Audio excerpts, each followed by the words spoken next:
Noël, voilà ce qu'on parle en ce moment. Depuis un moment déjà. Depuis le mois de novembre, on parle de Noël. La ville est déjà décorée, les magasins sont déjà tous remplis de plusieurs choses. Et pour la plupart des gens, ce mot-là évoque... Ah, les enfants ils vont partir pour leur temps. Ce mot évoque des moments qu'on peut passer ensemble, n'est-ce pas, hein, autour de la table, avec la famille, avec les amis. C'est surtout ça qui vient à l'esprit quand on parle de Noël. Des bons moments passés ensemble autour d'un bon repas, on est au chaud, on est content avec la famille. C'est le moment de visiter les marchés de Noël, c'est le moment de boire un peu du vin chaud, voilà, des choses qu'on est habitué.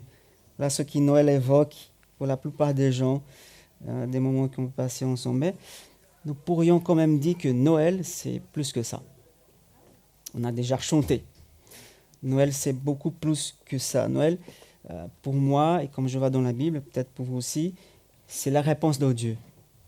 C'est la réponse de Dieu pour ce monde qu'on voit depuis un moment, mais aujourd'hui, un monde qui est quand même un peu chaotique, qui est un peu dans le désordre, qui a été brisé et corrompu par le péché. Voilà, Noël, qu'est-ce que ça signifie? C'est la réponse de Dieu à ce monde-là qui a tant besoin de lumière, qui a tant besoin de réponse, qui a tant besoin de savoir quel est le sens de la vie, pourquoi on est là, pourquoi Dieu nous a fait, pourquoi je suis toujours là d'ailleurs. Voilà la réponse de Dieu à notre monde, qui a été brisé, il a été privé de la gloire de Dieu. C'est nous tous, les êtres humains. Je vous invite à lire avec moi dans le chapitre 35 d'Ésaïe, le prophète Ésaïe. Ce n'est pas un passage assez habituel pour Noël, mais on va quand même méditer sur ce passage qui parle bien sûr de Jésus. Ésaïe 35. Il nous dit ceci. Le désert et le terrain sec se réjouiront. La plaine aride exprimera sa joie et fleurira comme un narcisse. Elle se couvrira de fleurs et exprimera sa joie par des chants d'allégresse et des cris de triomphe. La gloire du Liban lui sera donnée, de même que la splendeur du Carmel et du Saron. On verra la gloire de l'Éternel, la splendeur de notre Dieu. Fortifiez les mains affaiblies et affermissez les genoux flagellants. Dites à ceux qui ont le cœur battant, fortifiez-vous, n'ayez pas peur. Voici votre Dieu. Elle viendra à la vengeance, la rémunération de Dieu. Il viendra lui-même pour vous sauver. Alors les yeux des aveugles seront ouverts et les oreilles des sourds seront débouchées. Alors le boiteux sautera comme un cerf et la langue du muet lancera des cris joyeux. Oui, de l'eau jaillira dans le désert et des ruisseaux dans la plaine aride. La terre brûlante deviendra un étang et la terre aride se changera en source d'eau. Dans le repère qui servait de gîte aux chacals pousseront des roseaux et des joncs. Il y aura là une route, un chemin qu'on appellera chemin de la sainteté. Aucun impur n'y passera. Il sera réservé pour eux lorsqu'ils suivront ce chemin. Même les fous ne pourront pas s'y égarer. On n'y croisera aucun lion, aucune bête sauvage ne le gravira. Aucune ne s'y trouvera. Ce sont les rachetés de l'Éternel qui y marcheront. Ceux que l'Éternel aura libérés reviendront. Ils arriveront à Sion avec des chants de triomphe. Une joie éternelle couronnera leur tête. Ils connaîtront la gaieté et la joie. La douleur et les gémissements s'enfuiront. Amen. Seigneur, nous sommes devant ta parole. Encore une fois, ensemble, nous voulons nous pencher sur ta vérité. Et nous attendons qu'à toi, Seigneur, que ton Saint-Esprit nous guide, qui nous montre ta vérité, que tu nous montres, Seigneur, toi-même. Qu'est-ce que tu veux nous dire ce matin par ta parole? Parle-nous. Saint-Esprit, aide-nous à bien écouter la voix de Dieu. Amen. Eh bien, souvent, quand je lis la Bible, la parole de Dieu, il y a plusieurs questions que je me pose. Et aujourd'hui, on pourrait poser deux questions. Quand on lit ce passage, on vient de lire. Il y a deux questions qu'on pourrait poser. Est-ce qu'ici, y a-t-il quelque chose que Dieu veut que je sache? Est-ce qu'il y a ici quelque chose que Dieu veut que je fasse? Qu'est-ce que Dieu veut que je sache et qu'est-ce qu'il veut que je fasse après avoir lu sa parole? Des questions tout simples qu'on peut trouver des réponses, bien sûr. Alors, Dieu veut que vous sachiez quelque chose déjà. Il veut que nous sachions quelque chose. Quand on lit ce passage, Dieu veut que vous sachiez qu'il est au contrôle, qu'il contrôle tout, qu'il contrôle l'histoire, qu'il contrôle l'avenir, surtout de ses enfants. Il veut que nous sachions aussi que ses plans vont s'accomplir. Rien ne peut lui échapper. Tout concorde au bien de ceux qui aiment Dieu. Et Dieu est en train de conduire l'histoire. Votre histoire, notre histoire.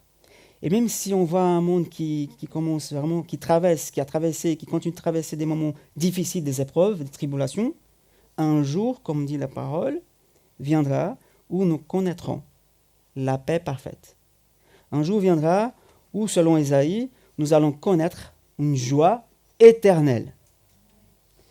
Aujourd'hui même, on peut expérimenter la vraie joie avec Dieu, même si on traverse des moments difficiles. Mais un jour va arriver que nous connaîtrons une joie éternelle, une joie parfaite, qui n'aura pas de fin. Elle arrive bientôt pour ceux qui aiment Dieu. Voilà le plan de Dieu pour nous, pour l'avenir. Même si si vous traversez des épreuves en ces moments, des tribulations, des difficultés, le plan de Dieu pour vous, c'est que vous connaissiez cette vraie joie, la joie qu'il a réservée pour son peuple, cette allégresse qui va nous envahir. Il veut que vous connaissiez cette joie. Il veut que vous soyez écartés de la tristesse et qu'elle s'enfuit de votre vie. Tel est le plan de Dieu, que sa joie vous envahisse entièrement. On va en revenir, on va en parler plus tard, tout à l'heure, des promesses de Dieu, parce qu'ici, il y a plein de promesses de Dieu. Et la promesse de Dieu, la principale, c'est que nous sommes tous destinés à la joie éternelle. Vous êtes destinés à la joie éternelle. C'est déjà le plan de Dieu pour vous, pour nous tous. Mais voyons, qu'est-ce que Dieu veut que nous fassions? Après, on va revenir sur les promesses de Dieu. Qu'est-ce que Dieu veut que nous fassions? Au milieu de toutes ces promesses qu'on vient de lire ici dans Ésaïe 35, il nous donne 3 commandements, déjà. Il dit, je promets de vous donner une joie éternelle, mais voici 3 choses que je veux que vous fassiez, dit le Seigneur. Tout d'abord, verset 3. Fortifiez les mains affaiblies, il nous dit. Je pense que vous peut-être a déjà entendu des phrases comme celle-ci. Dieu aide ceux qui s'aident eux-mêmes. Mais vous savez, dans la Bible, il n'y a pas de ça. Elle ne parle pas de ça. En réalité, la Bible dit que Dieu aide ceux qui ne peuvent pas s'aider eux-mêmes. Comme dit Jésus, à un moment donné, sans moi, vous ne pouvez rien faire. Dieu, il va toujours vers les opprimés. Comme Jésus, quand Jésus est venu, il même dit, je ne suis pas venu pour les bien portants, mais pour les malades, pour ceux qui ont besoin d'aide. Voilà pourquoi il est venu. Et Dieu vient vers les opprimés, vient vers les rejetés, les faibles. Et en tant que son peuple, nous devons faire de même. Aller vers les faibles, les rejetés, les opprimés, ceux qui n'ont rien, ceux qui sont seuls. Alors, est-ce qu'il y a des personnes faibles près de vous? Est-ce que vous connaissez quelqu'un qui est faible en ce moment, qui se sent rejeté, seul? Si vous écoutez attentivement, mes amis, vous allez entendre des choses comme « Je ne sais pas combien de temps je vais encore tenir. Je n'en peux plus. Je suis à bout. » On entend des choses comme ça. Et chaque jour, vous rencontrerez des personnes qui cherchent bien vraiment à continuer, quoi. Ils cherchent la force de continuer. Ça peut être un jeune étudiant que vous connaissez, qui est bien stressé, une veuve qui se sent seule, un parent en difficulté avec ses enfants, ou même un chrétien découragé. On a plein de gens autour de nous qui sont dans ces situations-là, qui sont stressés, qui se sentent seuls. Il y a autour de vous des personnes qui ont les mains faibles, et Dieu vous dit aujourd'hui, fortifiez ceux qui sont affaiblis. Ne pensez pas qu'à vous, regardez autour de vous. Mais certains pourraient dire, mais je ne sais pas quoi faire, je ne sais pas quoi dire, je ne sais pas comment faire. Je ne suis pas assez costaud, on va dire, ou même expérimenté. Non, sachez ce n'est pas nécessaire d'être un géant spirituel pour aider à quelqu'un, pour donner de la force aux autres. Il suffit juste de se soucier d'eux, d'avoir les yeux ouverts, les oreilles bien ouvertes, avoir l'esprit toujours disponible et prêt à aider ceux qui ont besoin, qui nous entourent. Il faut juste se soucier suffisamment de ces gens-là pour être prêt à dire « Je sais que tu as besoin de moi, je sais que tu as besoin d'aide, laisse-moi t'aider, si je peux faire quelque chose. » Bien sûr, je ne parle pas de devenir quelque chose des béquilles pour les autres. Parce que parfois, on va porter d'aide aux autres, et à un moment donné, on devient des béquilles, leurs béquilles, et les gens en profitent parfois. Mais Dieu ne vous demande pas d'être de béquilles, mais être un soutien. Jusqu'à un moment donné, après, c'est à leur tour d'aider les autres. Mais pas pour devenir éternellement une aide constante, sans arrêt. Non, ce n'est pas ça que Dieu veut que vous fassiez. Parce que ça, ce n'est pas leur donner de la force, c'est de les maintenir dans la faiblesse. Ils vont juste s'appuyer sur vous jusqu'à la fin de leur vie. Ça, ce n'est pas bon non plus. Peut-être ça demande juste un petit mot d'encouragement, quelques heures de votre temps à quelqu'un, ou quelques euros, pourquoi pas. Alors donnons de la force à ceux qui sont faibles. Et lorsque nous ferons ça, nous connaîtrons une joie inattendue. Parce que quand on aide quelqu'un, comme dit Salomon dans Proverbe 11, 25, celui qui arrose sera lui-même arrosé. Bien sûr qu'on ne va pas aider les autres en attendant toujours quelque chose en retour. Mais non. Mais la Bible dit que si vous faites ça avec un cœur sincère, vous serez aussi arrosé plus tard. Alors si vous voulez connaître la joie, une joie, on va dire, spirituelle, surnaturelle, soyez prêts et disponibles pour fortifier ceux qui sont faibles, ceux qui sont affaiblis, ceux qui ont besoin d'aide, ceux qui sont à côté de vous. Deuxième chose que Dieu nous demande ici, toujours verset 3, affermissez les genoux. Les genoux Flagellons, pardon, merci. Soutenez ceux qui tombent, ceux qui sont par terre, ceux qui ont tombé. Quelqu'un a dit un jour, ça c'est triste quand même quand j'ai lu ça, cette anecdote, l'armée chrétienne est la seule armée qui tire sur ses propres blessés. Malheureusement. Il y a des moments où ces mots-là sont vrais. Mais je ne veux vraiment pas que ces choses-là s'appliquent à moi, ni à vous, ni à cette église-là. Je ne veux pas non plus que des choses comme ça, de tirer sur nos propres compagnons de bataille, soient vraies pour nous, en tant qu'église. Et quand les gens tombent, quand leurs genoux fléchissent, nous voulons, je pense que vous voulez aussi, qu'ils sachent que c'est ici qu'ils peuvent se relever, que c'est ici qu'ils vont trouver un appui ou quelqu'un avec sa main tendue. Dans un livre qui s'appelle « L'Église qui guérisse », un pasteur raconte une anecdote que lorsqu'il a baptisé une femme nommée Cathy.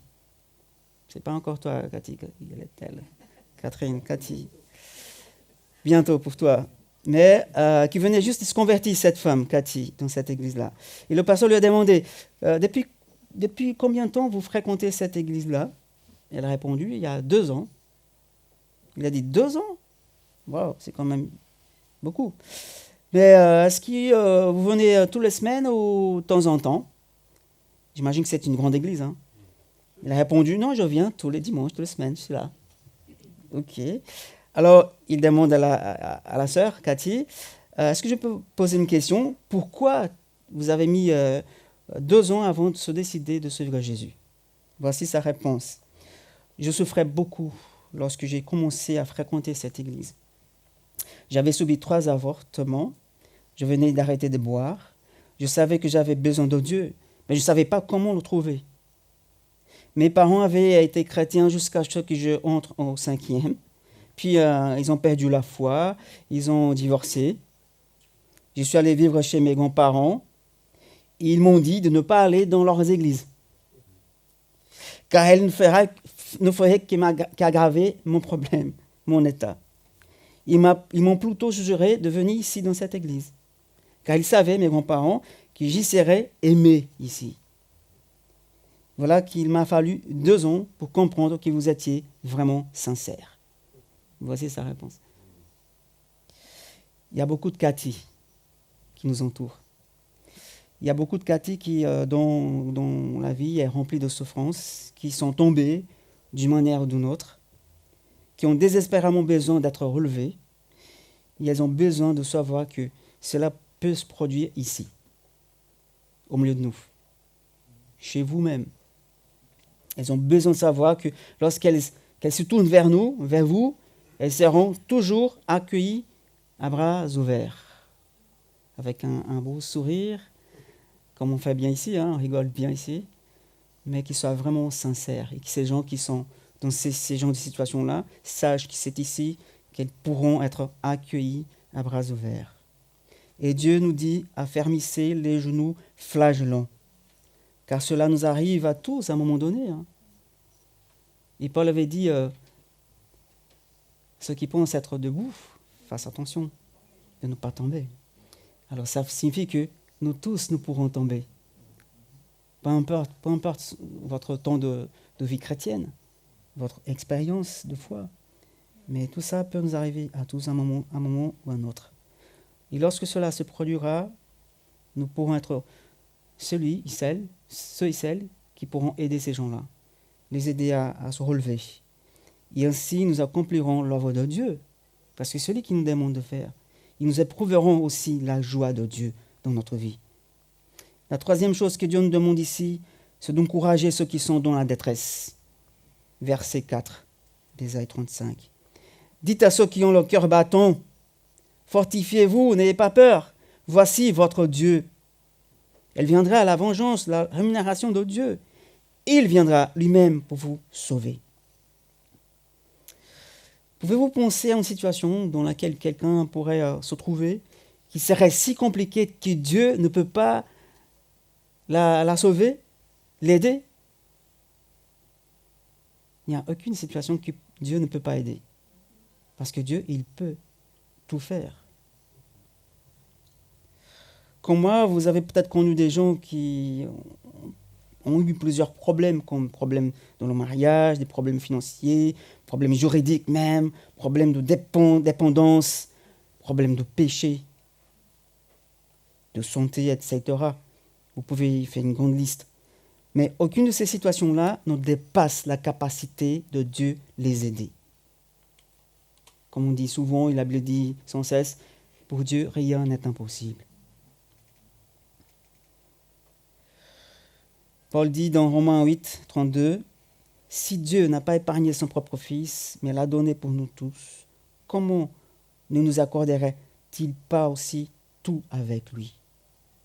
Si Dieu a été capable de donner son Fils unique, on va dire le bien le plus précieux qu'il a,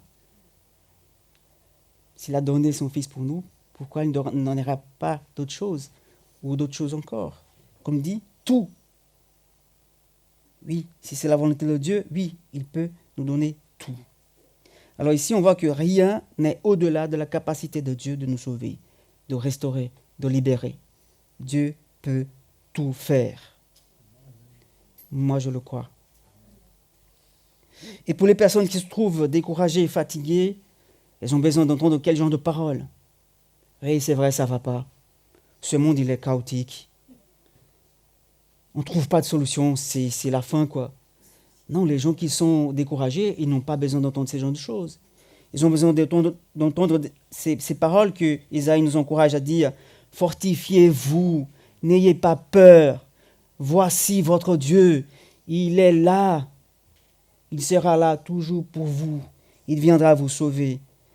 Nous pouvons être cette voix prophétique pour les autres, mes amis. Vous pouvez être cette voix prophétique pour ceux qui sont découragés. Soyez cette voix prophétique. Annoncez cette vérité.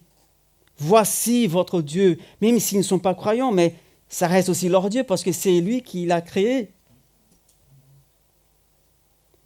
C'est leur Dieu, mais ils ne savent pas.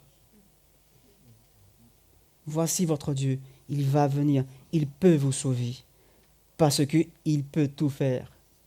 Voici la voix prophétique que ce monde a besoin d'entendre. Et c'est à travers qui ils vont entendre cela? Par les anges qui vont venir du ciel? Ben non. Voici les anges. Ils sont là, assis devant moi. Moi aussi, je suis devant vous. Voici la voix prophétique. C'est là dans notre bouche.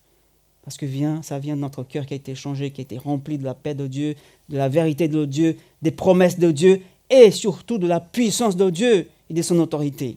Et Jésus nous a donné cette autorité de proclamer sa vérité. Et les choses changent. Pas par moi-même, mais par la parole de Dieu. C'est comme si Dieu parlait aujourd'hui que la lumière soit. Il nous appelle à être cette voix-là. Voici votre Dieu, il viendra vous sauver. Soyons cette voix prophétique, mes amis.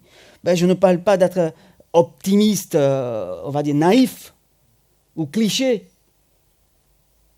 Ah non, on fait comme si tout allait bien, que tout ira bien. Non, c'est pas ça. Je parle de paroles d'encouragement sincères et honnêtes, fondées sur quoi? Sur la foi, sur la puissance de Dieu et ses promesses. Pas avec des mots, on va dire, positifs, des pensées positives. Mais ça vient de la parole de Dieu, parce que c'est lui qui nous dit. Oui, je sais que vous traversez des moments difficiles, et on va leur dire, mais n'abandonne pas, ne cède pas à la peur, fais confiance à Dieu. Il va vous sauver, il peut vous sauver. Ici, il y a quelqu'un, une personne parmi nous, qui a traversé un moment trop difficile. Cette personne était complètement abattue. Elle ne trouvait plus aucun sens de la vie, et même pour sa propre vie. Mais elle, grâce à Dieu, a trouvé la force de continuer. Pourquoi? Parce que des croyants, avec cette voix prophétique, se sont souciés de cette personne-là. Ils étaient à côté d'elle. Ils se sont suffisamment souciés d'elle en lui rappelant l'espérance qui se trouve uniquement en Christ, en lui-même, en Jésus. Et cette femme s'appelle Marine, qui est parmi nous aujourd'hui.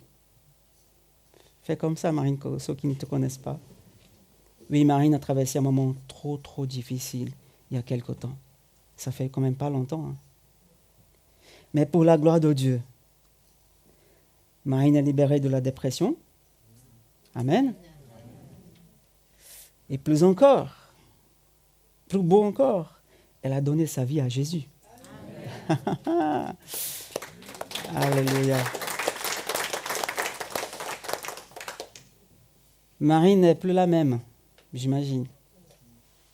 Elle est toujours en changement, comme nous tous. Hein. Mais elle n'est plus la même. Parce que là où Christ arrive, le désert fleurit. Là où Christ arrive, ce qui était sec, desséché, jaillit d'eau vive. Cette eau de Dieu, de Jésus lui-même. C'est ça qui compte, mes amis. De faire tout ça qu'on fait. Mais déjà, on fait tout ça pour Dieu. On loue Dieu. On est dans la joie pour Dieu, grâce à lui. Mais quand on voit chaque personne qui comprenne l'évangile, ce que Jésus avait fait pour elle, ça c'est le plus beau cadeau qu'on peut recevoir à Noël. Quelqu'un qui a été transformé, régénéré, sauvé. Maintenant, il fait partie de notre famille, en tant qu'Église, en tant qu'enfant de Dieu, peuple de Dieu. Voilà, un simple mot d'encouragement, ça peut changer une vie. Quand ces mots-là sont semés de la vérité de Dieu. Pas des pensées psychologiques, tout ça. Ça peut aider autre chose. Mais pour changer le cœur, c'est la parole, c'est la vérité, les promesses de Dieu. C'est l'Esprit Saint qui est en vous. Parce qu'il faut quand même faire attention, on n'a aucun pouvoir en nous-mêmes de changer les autres. Nous ne sommes que des instruments dans la main de Dieu. Pour terminer, revenons à ce que j'avais dit tout à l'heure. On a parlé jusqu'ici, qu'est-ce que Dieu veut qu'on nous fassions? Maintenant, qu'est-ce que Dieu veut que nous sachions? Pour terminer. Ces paroles du prophète Ésaïe, c'est comme un appel à faire confiance à Dieu. C'est exactement ce qui ont compris les premiers auditeurs de cette prophétie, ces paroles, et même qui étaient là au moment que Ésaïe a prophétisé ça. Ils ont compris qu'il fallait faire confiance à Dieu. Mais comment faire confiance à Dieu? Comment ils vont faire confiance à Dieu? C'est quand même une question importante. Et je dirais qu'ils ont eu confiance en Dieu en regardant en arrière. Comment ça, Joël? En se souvenant du passé où Dieu avait agi dans leur vie. Par exemple, pour eux, c'était le moment qu'ils ont été sortis de l'Égypte, de l'esclavage. Ils regardent à ce moment-là, oui, Dieu a fait ça pour nous. Et c'est d'ailleurs dans le temps qu'au fur et à mesure, Dieu rappelle toujours ça. C'est moi qui vous avais fait sortir de l'Égypte. C'est moi qui ai fait ça. Parce que Dieu sait qu'on a besoin de se rappeler d'hier ce que Dieu avait fait pour nous, pour ne pas être aujourd'hui bloqués. Et c'est comme ça qu'ils ont pu faire confiance à Dieu en regardant en arrière pour pouvoir avancer. Parce que Dieu, il est là toujours, il fera encore et encore si on lui fait confiance. Ok, mais moi, comment je peux faire confiance à Dieu aujourd'hui? Je n'étais pas en Égypte, moi. Oui, c'est vrai, on n'était pas en Égypte, mais on était esclaves quand même. Pas esclaves comme eux à l'époque, ou comme certains sont encore aujourd'hui, dans le travail, tout, mais on était esclaves du péché. Et comment je peux faire confiance en Dieu en regardant l'avenir, en regardant en arrière d'abord, vers quoi, vers qui? Je dirais vers Marie et le Fils qu'elle a mis au monde. Le Fils de Dieu, le Dieu incarné, qui était autrefois un bébé, on voit bien les dessins et tout, mais il est devenu un homme. Et à l'âge de 33 ans, il est mort sur une croix, en sacrifice pour nos péchés à tous, pour tes péchés à toi, pour mes péchés à moi, afin que nous puissions être libérés de l'esclavage, de la prison, du péché, et pardonnés et réconciliés avec Dieu. La parole de Dieu pour nous aujourd'hui, pour toi aujourd'hui, c'est fortifie-toi. N'aie pas peur. Voici ton Dieu. Il est venu pour te sauver.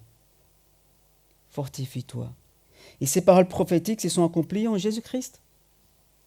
Dieu est venu en personne pour nous sauver. Vous imaginez ça? Le Créateur est venu en personne. Et comment ça se fait? Le Créateur, il a pu arriver ici dans cette terre, cette minuscule terre. Pas pour lui, rien n'est impossible. Il peut tout faire. Même venir ici en tant qu'homme. Et le verset 5 et 6 d'Ésaïe 35 déclare les signes de sa venue. Les yeux des aveugles seront ouverts et les oreilles des sourds seront débouchées. Alors les boiteux sautera comme un cerf et la langue du muet lancera de cris joyeux. Vous savez que Jésus a guéri beaucoup de gens. Et c'est d'ailleurs cette réponse qu'il donne aux disciples de Jean-Baptiste quand ils sont venus le voir. Est-ce que c'est bien toi, celui qu'on attend? Qu'est-ce que Jésus leur a dit? Dit à Jean-Baptiste, les aveugles voient, les boiteux marchent, les morts sont ressuscités. Voilà. Il rappelle la prophétie d'Ésaïe. Parce qu'au moment de sa venue, ces choses allaient se produire, les miracles physiques. Oui, Jésus a guéri beaucoup de malades, a ressuscité des morts, mais plus que des miracles physiques, Christ est venu pour accomplir un miracle encore plus grand. Comme je disais même à Marine dimanche dernier, il est venu restaurer le cœur de l'homme. Il est venu guérir le cœur de l'homme, son âme qui a été malade par le péché, qui a été séparée de Dieu, qui ne pouvait pas louer Dieu, qui ne pouvait pas entendre Dieu. Ils étaient paralysés, ils ne marchaient pas vers Dieu. Ils étaient aveuglés, ils ne voyaient pas Dieu. Voilà la maladie. Nous sommes tous atteints à un moment donné dans notre vie. Et Jésus est venu pour accomplir ce plus grand miracle, restaurer le cœur humain, ouvrir les yeux de l'âme, débloquer les langues qui n'arrivent pas à louer Dieu, et déboucher les oreilles qui n'arrivent pas à entendre Dieu, à comprendre Dieu. C'est Dieu qui vient en personne pour nous sauver de la misère spirituelle.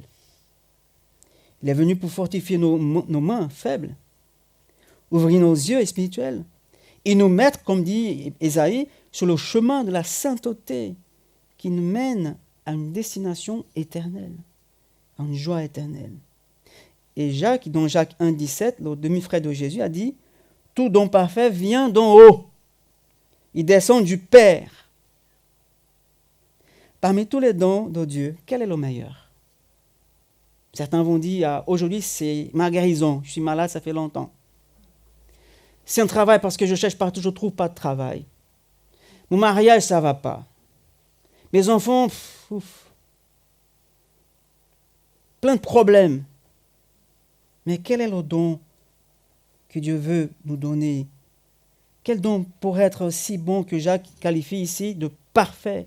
Quel cadeau parfait le Père nous a-t-il fait pour que nous soyons vraiment sûrs qu'il est un Dieu si bon? On peut dresser une liste de bénédictions possibles, comme je viens de dire, physiques, financières, relationnelles, etc. Mais aujourd'hui, quand on lit ce passage de Jacques 1,17, je vous invite à réfléchir à autre chose. Ce don parfait-là, c'est le plus grand des cadeaux. Le cadeau parfait qui est descendu du ciel, c'est Jésus lui-même. C'est la chose la plus importante que vous pouvez recevoir ici, sur cette terre. C'est ce cadeau-là, parfait, Jésus. Il peut devenir votre sauveur et votre rédempteur. Sauver votre vie, votre âme. Et même après plus de 2000 ans, Jésus il reste le même. Il continue de venir personnellement vers chaque personne qui s'ouvre à le recevoir. Ah, Joël, tu ne connais pas ma situation. C'est trop compliqué. Oui, je pense, oui, je sais, peut-être. C'est trop compliqué. Mais je te dis, oui, c'est Dieu, mais il n'y a aucune situation que Dieu ne peut t'aider. Il n'y a aucune situation, aucune expérience, aucun problème auquel tu pourrais être confronté, que Dieu ne pourra vaincre avec toi. Car Jésus a toute autorité, a tout pouvoir pour tout faire dans ta vie, selon Matthieu 28, 18. Et le chapitre 35 d'Ésaïe termine par une promesse glorieuse. Verset 10. Ceux que l'Éternel aura libérés par Jésus reviendront et arriveront à Sion, le ciel, avec des chants de triomphe, une joie éternelle couronnera leur tête. Ils connaîtront la gaieté et la joie, la douleur et les gémissements s'enfuiront. N'est-ce pas cela que tout le monde désire?